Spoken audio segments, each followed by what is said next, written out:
everybody. Thanks for joining me again. Got another stud story for you. This one is going to be number 28. And we had the last two on Australia, which if you haven't listened to them, I think you might enjoy them. If you like, go back and check out 26 and 27. But we want to do one today on a wrestler. And this guy is, he was an odd, let's call him an odd dude. You know, and I really had never met him. In 1973, I went to Australia to wrestle, and that's kind of what I talked about in the last couple of stud stories. But there was Australian guy there that had been there before me. And I had a lot of people when I was there say, you know, you remind me of Tex McKenzie. And I was like, well, who's Tex McKenzie? And so I got to asking around to a lot of the boys about it, and they said, well, you know, Ron, Tex is about your height. He's kind of tall. He's kind of lanky like you. And they said, you know, he said he wore the cowboy boots before anybody else wore them into the ring, and he also wore the cowboy hat quite a bit, and you know, at that point, I wasn't wearing the cowboy hat. I hadn't gotten that far along. I wasn't a Tennessee stud yet. I wasn't going to be for a couple more years. So, you know, that was a little different. And they said he had a real funny way of walking, you know, and I was like, what do you mean by funny way of walking? And they said, well, he would take these long strides out in front of him like his boots were really heavy. And as soon as they said that, it reminded me of the Tennessee walking horse. You know, they picked their feet up a little more than that, rather than that long gait. But, you know, I kind of pictured, well, you know, I kind of pictured what that might have been like. So I kept getting all these fans, and every time I did, I'd go back and I mentioned something. You know, this guy called me Tex McKenzie again, you know. So finally I had an Aussie guy. He was a great wrestler, Larry O'Day. And he and a partner of his they were the first Aussies to come to America and wrestle in tag teams. So Larry O'Day, he says, sit down, Ron, I want to tell you a couple of Tex McKenzie stories. So I was like, oh yeah, you know, I don't know why everybody thinks that I might be this dude. So yeah, tell me about it, Larry. So he says, I'll tell you about one. He says, you know, in the last crew, Gary Hart was here, and he was a manager, and he managed all the heels. And he said, great manager. Everybody knows Gary Hart knows he was a really great manager. He's also a pretty good wrestler as well before. But anyway, he tells me about Gary Hart. He says Gary Hart and one of his top heels was in a match with Tex McKenzie, and they'd worked a bunch of angles, and they were up to a point to where they had a cage. But instead of putting the cage around the ring, he said they put Gary Hart in the cage, a small cage. And he said it was just big enough that Hart could stand up in it. It was probably 5 feet by 5 feet, maybe 7 feet high at the most. And, you know, he said, and they said then they tied a huge chain to it. And the match was in Sydney, which was in a big building, huge building in Sydney. And he took me out and he showed me, because we were in Sydney when he was telling me the story. He said they tied the cage and they put the chain up to the top of the building up there. And they suspended the cage with Gary Hart in it over the middle of the ring. I said, well, that's different, you know, and I'd never seen that before. I said, well, that's pretty cool. And he goes, yeah, he says it was going to be a real good thing, Ron. He says everything was really going good. He said they got Gary out, they got Gary in the cage, they pulled the cage up there.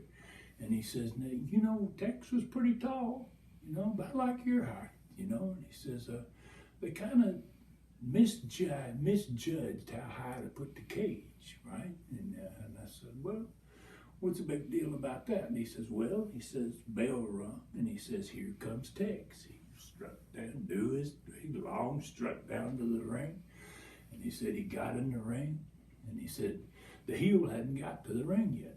He was still in the dressing room, and so Tex is there, and he's got Gary Hart right up above him there, you know, and he's jawing back and forth with Gary Hart. He says, crowd's getting into it, and Gary Hart's, cussing him back, got me in this cage, this is horrible, I hate it, and he says, Tex goes over, and he grabs the cage. He says, and it was just about the height of his head, it was kind of low, too low, basically, but nobody thought about it. And he said, he gets his hands on the cage, and Gary's right there now, right up above him, and he says, yeah, I'm gonna swing your butt. And he says he reared back on the cage, and he shot that sucker out. It went way out over the crowd. He said it was unreal, man. He said Gary Hart just fell on his face, and he was like, I'm gonna die. And he says, and when he shot it out there, he said Tex turned around and he milked the crowd. He threw both his hands up, and the cage is flying back there, boy, and the crowd's roaring. He says, here come the cage. And he said, we saw it. Oh, shit. Wow, this ain't good. And whack, that cage hit him in the back of the head, turned him a flip, knocked him cold. The heel ain't even in the ring yet. And he's down. He's out. He's unconscious. They go to the ring, obviously, and they substitute for Tex McKenzie because old Tex got knocked out before the match ever got started, and Tex never wrestled, and then they send somebody else in and wrestle. So I was like, that's a pretty cool story there, And so he goes, I got a better one for you. And I said, what is the deal, man? Is this Tex? Yeah, this is another Tex McKenzie story. He goes, we're flying. He goes, how we fly here in this country. Every shot's a flight because, we're in Australia, same size as America, and you might be in Adelaide, which is like being in New Orleans. You might be in Los Angeles, which is Perth, out there on the other coast. And, he said, you're flying all the time. I said, yeah, I understand, man. I do this every day. Every day we fly everywhere. So he says, Tex goes to the bathroom. And he says, he goes into the bathroom, and he's got to do number two. So he has to sit down, and he says he does his business. And he says, when he gets up, he says he's still got his pants down, and he says a little turbulence. Plane hits a little bump, and he says he lost his balance. He kind of went forward, and then he fell backwards. And when he fell backwards, he reached back to catch himself, and his hand went down in the toilet, and he broke his thumb. His thumb broke. And when he broke his thumb, he also slammed back and hit the flush button, which is right behind the toilet on the plane, right, with his back. And that flush, and his wallet fell out of his pocket and into the toilet, and bang, he hit the flush button, and his wallet went down in the toilet and got flushed. And he got up, and he's got a broken thumb. And he said, you can hear stuff going on in the back there. Like a big, what the hell's going on back there, right?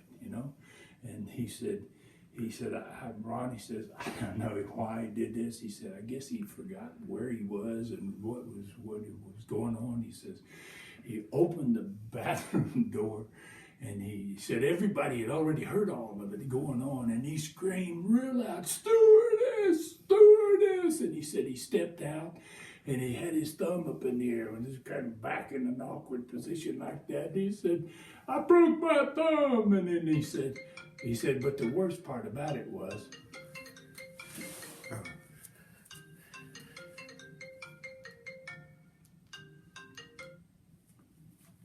just take it up from the worst part about it was. He said the worst part about it was that he didn't pull his pants up, Ron. So he said he's standing in the back of the plane. Everybody on the plane turns around, and he's screaming, I broke my thumb, and stewardess and all that. And he goes, there he is, standing there with his pants down around his feet. He goes, wow. I said, Larry, what did the plane do? And he said, first it was silent. And he said, then the longer he kept screaming about his thumb, he said, the more the plane got involved. And he said, finally everybody was laughing as loud as they could. You know, he turned around, he said, there was his big butt, man, there facing everybody now. And he goes back into the toilet. So I said, was that the end of the deal? And he goes, oh, no. He goes, now you think about it, Ron, you know, those toilets had the little blue water in it, right? And he says, so we got him off the plane, and he's got his thumb all bent back in the right position, and he says, and then he goes in and they have to, he says they had to send a crew out there, a special team, to get his wallet out of the toilet.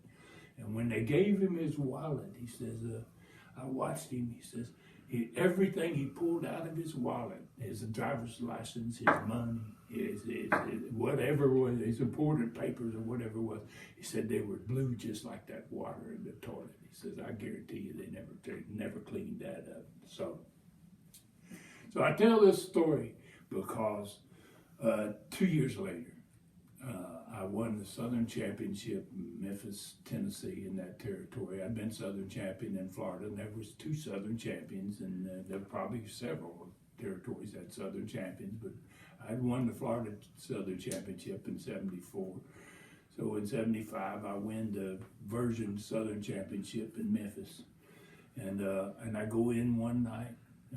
I'd only defended it maybe 2 or 3 times, and I asked Jerry Jarrett, who was the promoter, I said, who am I wrestling? And he says, Tex McKenzie.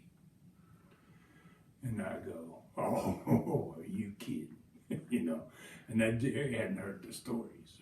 Right? So he didn't get the gist of it, what it was all about. But I remember that night. The funniest part about the whole night for me was watching him. I made a point of going to the ring as soon as the bell rang, because I wanted to see the strut. And that was about the funniest part of that match. And the only part I really remember was watching Tex McKenzie strut down there to the ring to do his thing. And so I'm going to try to do a lot of these wrestlers, a lot of little stories about guys like this. But Tex McKenzie, to me, it really captivated me. And we actually had a great match that night. I was a heel at that point. Tex was a babyface. I guess Tex was probably always a babyface. Had his hat on, had his big wrestling, his old cowboy boots on, and